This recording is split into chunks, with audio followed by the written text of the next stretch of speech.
Bro ஆரம்பிக்கலாமா? ம்.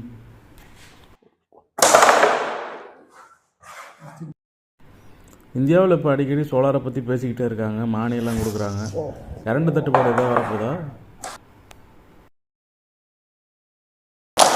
Okay, இந்த சந்தேகம் உங்களுக்கு எல்லாருக்குமே இருக்கும்.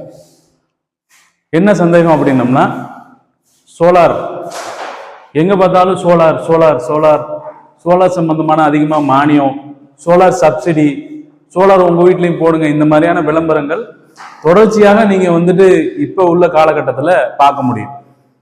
அப்ப இதுக்கு மிக முக்கியமான காரணம் என்ன? நமக்கு டவுட் வந்துடும். என்ன டவுட்னா, ஒருத்தவர் எந்த ஒரு பெருசா உதவி பண்ணாதவரும் உங்களுக்கு அதிகமா உதவி பண்ணிக்கிட்டே இருந்தாருன்னா நமக்கு இயற்கையாவே என்ன தோணும்? இவர் ஏன் நமக்கு உதவி பண்ணணும், ஏதாவது இவருக்கு தேவை இருக்குமோ அப்படிங்கிற மாதிரியான ஒரு சந்தேகம் இருக்கும் நமக்கு.